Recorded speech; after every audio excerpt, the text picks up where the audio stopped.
అదే RTV app వార్తల్ని క్షణాల్లో చదివే అవకాశం ఉంటుంది. ఒక న్యూస్ పేపర్, ఒక టెలివిజన్ ఛానల్ మీ చేతుల్లో ఎప్పుడూ ఉంటాయి. గంజాయిని కంట్రోల్ చేయడానికి, మత్తు పదార్థాలను బంద్ చేయడానికి ఏదైతే ఇవాళ రాష్ట్రంలో విచ్చలవిడిగా జరుగుతున్నటువంటి డ్రగ్స్ కానీ ఇవన్నీ కూడా గత ప్రభుత్వంలో వాళ్ళు చేసినవి అన్నీ కూడా మూలాలతో సహా సమూలంగా వాటిని అన్నిటిని కూడా పారద్రోలాలనే లక్ష్యంతో మేము పనిచేస్తా ఉన్నాం.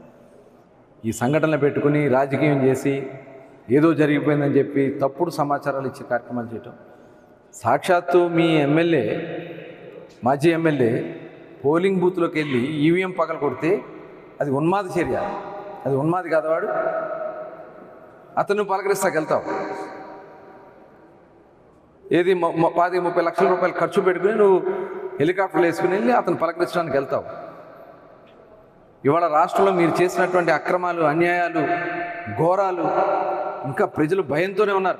వాటి నుంచి ఇప్పుడు కొద్దిగా బయటకు వస్తూ ఉన్నారు.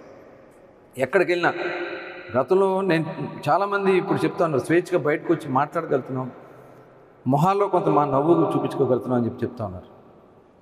ఎక్కడికి వెళ్ళినా అదే పరిస్థితి. కొద్దిగా స్వేచ్ఛగా మాట్లాడుకుంటున్నారు. గతంలో ఇంట్లో నుంచి బయటికి రావాలంటే భయం, బయటకు వచ్చి మాట్లాడాలంటే భయం, ఏ మనిషిలో కూడా స్వేచ్ఛ కనపడలేదు.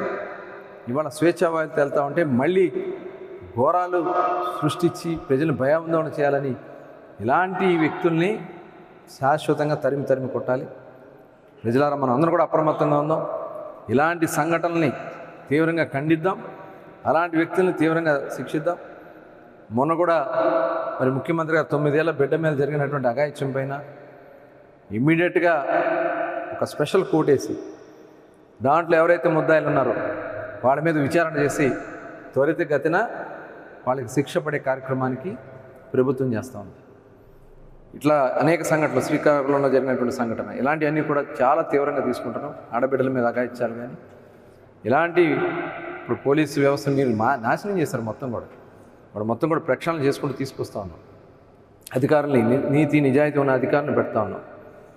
వాళ్ళ ద్వారా ఇలాంటి శక్తులు ఎవరన్నా ఉంటే వాళ్ళందరినీ కూడా రౌడీ షీటర్లు విచ్చలవిడిగా తిరిగారండి. వాళ్ళు దాడులు చేసి ఎదురు కేసులు పెట్టించారండి మా అందరి మీద. చాలామంది అమాయకుల మీద పెట్టించారు. ఇవన్నీ కూడా మేము గమనిస్తున్నాం. అవన్నీ కూడా ఎవరైతే ఇలాంటి శక్తులు ఉన్నాయో ఆ శక్తుల్ని ఈ రాష్ట్రంలో తిరిగే పరిస్థితి ఉండదు. మిమ్మల్ని ఎక్కడున్నా సరే తీసుకొచ్చి సమూలంగా ప్రక్షాళన చేసే కార్యక్రమంలో ప్రభుత్వం ఉంది. మరొకసారి ఇలాంటి పునరావృతం కాకుండా తీవ్రమైనటువంటి చర్యలు తీసుకుంటానికి రాష్ట్ర ముఖ్యమంత్రి గారు చాలా సీరియస్గా ఉన్నారు. దాంట్లో ఎటువంటిది లేదు. వినుకొండలో జరిగిన సంఘటన కూడా మేము చాలా సీరియస్గా తీసుకుంటున్నాం. ఇవన్నీ కూడా కేవలం గత ప్రభుత్వంలో జగన్మోహన్ రెడ్డి పరిపాలనలో పోలీస్ వ్యవస్థ మొత్తం కూడా నిర్వీర్యం అయిపోయింది. మళ్ళీ ఆ పోలీస్ వ్యవస్థను పటిష్టం చేస్తాం, శాంతి భద్రతను కాపాడుకుంటాం. హత్యని స్వార్థ రాజకీయాల కోసం ఇవాళ జగన్మోహన్ రెడ్డి పదే దాన్ని ప్రభుత్వం మీద బురద జల్లాలనే కార్యక్రమాన్ని చేస్తూ ఉన్నారు.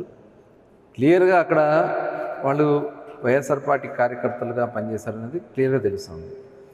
అదే కాకుండా వాళ్ళు వ్యక్తిగతంగా వాళ్ళు గతంలో జరిగినటువంటి వ్యక్తిగత కేసులు, వ్యక్తిగతంగా వాళ్ళ మీద చేసినటువంటి దాడుల మీద వాళ్ళు హత్య జరిగితే అదేదో ప్రభుత్వ హత్యలాగా మసిపూసి మారేడు కాల్చాలని ముఖ్యమంత్రి చేస్తున్నారు. 11 రోజులు 11 ఎమ్మెల్యేలే. ఇవాళ నువ్వు అక్కడ వచ్చి రాజకీయం చేయడం కోసం ఏదో మాట్లాడుతూ ఉన్నావు. నిజంగా మైండ్ నుండి మాట్లాడుతున్నావో మైండ్ పోయి మాట్లాడుతున్నావో అర్థం కావట్లేదు. రాష్ట్రపతి పాలన అంటే ఎందుకు పెట్టాలి? రాష్ట్రపతి పాలన మీ టైంలో పల్నాడులో జరిగినటువంటి హత్యాకాండలు తెలియదా? మా అందరి మీద కేసులు పెట్టి మమ్మల్ని జైల్లో పెట్టించినటువంటి సందర్భాలు లేవా?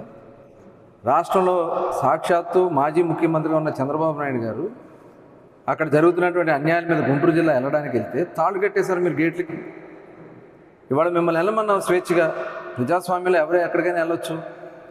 కానీ వాస్తవాలను వక్రీకరించి మాట్లాడితే మటుకి ఎవరు కూడా హర్షించరు. అది గుర్తుపెట్టుకో జగన్మోహన్ రెడ్డి గారు. ఇవాళ స్క్రిప్ట్ ఇస్తే రాసుకుని మాట్లాడే వ్యక్తివి నువ్వు. దానికి నిన్న జరిగినటువంటి సందర్భం చూసాం. ఒక విలేకరి అడిగినటువంటి సమాధానానికి నువ్వు చెప్తున్నది మర్చిపోయి ఫ్లోకి అడ్డం పడ్డావు. నువ్వు ఒక గజనీలాగా మారిపోయావు. ఆల్రెడీ 5 ఏళ్ల క్రితమే ముఖ్యమంత్రి అయిన తర్వాత నువ్వు గజనీ అయిపోయావు. ఇక దాంట్లో వేరే ఆలోచన లేదు. గతాన్ని అంతా కూడా మర్చిపోవడం, ఏదేదో మాట్లాడడం, ఆ టైంకి ఏది గుర్తొస్తుంది మాట్లాడడం. ఇవాళ అసెంబ్లీలో మేము చర్చలకు సిద్ధంగా ఉన్నాం, ఏ కార్యక్రమాన్ని మేము సిద్ధంగా ఉన్నాం. ఇవాళ రాష్ట్రంలో శాంతి భద్రతల విషయంలో ఎక్కడన్నా ఏదైనా జరిగితే ఇమ్మీడియట్గా పోలీసులు స్పందిస్తూ ఉన్నారు, ఇమ్మీడియట్గా వాళ్ళని అరెస్టులు చేస్తున్నారు, వాళ్ళని ఇమ్మీడియట్ కంట్రోల్ తీసుకుంటున్నారు. ఇవాళ ఇన్ని మీరు చేసినటువంటి అక్రమాల వల్ల ఇవి జరుగుతూ ఉన్నాయి. విచ్చలవిడిగా గంజాయి చేసేసి, గంజాయి ఆంధ్రగా చేసేసి, ఆ గంజాయి తాగి ఆ గంజాయి మత్తులో ఏం చేస్తారో ప్రజలకు తెలియనటువంటి పరిస్థితులు కనపడుతూ ఉంది యువతకి. ఇవాళ మీరు కూడా ఒక గజని, జగన్ రెడ్డి ఒక గజనీయే, దాంట్లో ఇంకా అనుమానం లేదు. ఈ గజనీని ఎంత తొందరగా మనం కంట్రోల్లో పెట్టుకోకపోతే ఇంకా లేనిపోయినవన్నీ కూడా ఈ రాష్ట్రానికి వస్తాయి. ఇప్పటికైనా ప్రజలందరూ కూడా మనం అప్రమత్తంగా ఉందాం, ఇలాంటివి సంపూర్ణంగా ఖండిద్దాం. ఎక్కడ గంజాయి జరుగుతూ ఉన్నా ఇమ్మీడియట్గా మీరు సమాచారం తెలియజేయండి. దానికి టోల్ ఫ్రీ నెంబర్లు కూడా ఉన్నాయి. ఇమ్మీడియట్గా వాటికి సమాచారం ఇస్తే వాటిని కంట్రోల్ చేద్దాం. ఇవన్నీ కూడా మత్తులో జరుగుతున్నటువంటి సందర్భాలే. కొంతమంది దీన్ని ఆసరాగా వాడుకుంటూ ఉన్నారు. దీని మీద చాలా స్ట్రిక్ట్గా ఉన్నాం. దీనికి ఒక టాస్క్ ఫోర్స్ కూడా మరి ముఖ్యమంత్రి గారు ఏర్పాటు చేయడం జరిగింది. గత ప్రభుత్వంలో చేసినటువంటి అరాచకాలన్నీ కూడా ఇవాళ ఉన్నాయి, చట్టాలు ఉన్నాయి మొత్తం. ఇవాళ ప్రజా సమస్యల మీద మేము వైట్ పేపర్స్ రిలీజ్ చేశాం. ఇలా గత ప్రభుత్వంలో చేసినట్టు తప్పిదాల మీద రిలీజ్ చేశాం. లేదని చెప్పు, నేను వచ్చి అక్కడ అది చెప్పుకోలేక ఢిల్లీలో ధర్నా చేస్తా. ఏం జరిగిపోయింది? నువ్వు చేసినటువంటి తప్పిదాలే కదా ఇవన్నీ, సాక్ష్యాలు ఇవన్నీ. నువ్వు చేసినటువంటి తప్పిదాలకి ఇంకా దాన్ని ఒక్కొక్కటి మేము కంట్రోల్ చేసుకుంటూ వస్తున్నాం. ఎక్కడ కూడా ఇలాంటి జరగదు. నువ్వు ఆ ఢిల్లీ వెళ్ళినా ఇంకెక్కడికి వెళ్ళినా ఏమీ కాదు. ఇవన్నీ కూడా ప్రజలు తప్పుదారి పట్టించడానికి జగన్మోహన్ రెడ్డి లాంటి దుర్మార్గులు అనమాట. ఎందుకంటే ఇవాళ రాష్ట్రానికి పెట్టుబడులు వస్తూ ఉన్నాయి. దేశ విదేశాల నుంచి వచ్చి వాళ్ళు చాలామంది ఇక్కడ ఇన్వెస్ట్ చేయడానికి వస్తూ ఉన్నారు. దీన్ని హైలైట్ చేయడం కోసం ఇక్కడ ఏదో శాంతి భద్రతలు లేవు కాబట్టి, అంటే ఆ ఇన్వెస్ట్మెంట్ రావడం నీకు ఇష్టం లేదు జగన్మోహన్ రెడ్డి గారు. నువ్వు 5 సంవత్సరాలు రాకుండా చేసావు కదా. ఇవాళ దీన్ని అల్లరి చేసి, రాష్ట్రాన్ని అల్లరి చేసి, రాష్ట్రంలో పెట్టుబడులు రాకుండా చేయాలి, రాష్ట్రం నాశనం అయిపోవాలని కోరుకునే మొట్టమొదటి వ్యక్తి జగన్మోహన్ రెడ్డి. దానికోసమే ఎలాంటి ప్రచారం చేసుకుని మధ్యంతర ఎన్నికలు అంటే ఎక్కడి నుంచి వస్తాయి మధ్యంతర ఎన్నికలు? అసలు నీ మైండ్ నుండి మాట్లాడుతున్నావా, మైండ్ దొబ్బి మాట్లాడుతున్నావా? ఒక మైండ్ ఉన్న వ్యక్తి, ఒక నీతి నిజాయితీ చేయాలనే వ్యక్తి ప్రతిపక్షంలో ఉన్న రాష్ట్ర ప్రయోజనాల కోసం మాట్లాడాలి. నీ స్వార్థ ప్రయోజనాల కోసం, నీ తప్పిదాల కోసం, నీ డైవర్షన్ కోసం, మీ ఎంపీ చేసినటువంటి ఏదైతే ఒక కార్యక్రమం ఉందో అది ఇప్పుడు అంతా స్ప్రెడ్ అవుతా ఉంది, మొత్తం దేశం అంతా చూస్తూ ఉన్నారు. ఆడబిడ్డ మీద చేసినటువంటి కార్యక్రమం వల్ల ఒక కుటుంబం నాశనం అయిపోయింది. ఇవాళ దాన్ని డైవర్ట్ చేయడానికి ఇలాంటి కార్యక్రమాలు చేస్తావు. లేదు రాష్ట్రానికి పెట్టుబడులు వస్తున్నాయి, వాళ్ళందరినీ కూడా రాకుండా చేయాలనే తప్పిదం కోసం ఒక ప్రయత్నం చేస్తావు. అమ్మమ్మ, ఇలాంటి దుర్మార్గుడిని అందుకే ప్రజలు తిరస్కరించారు.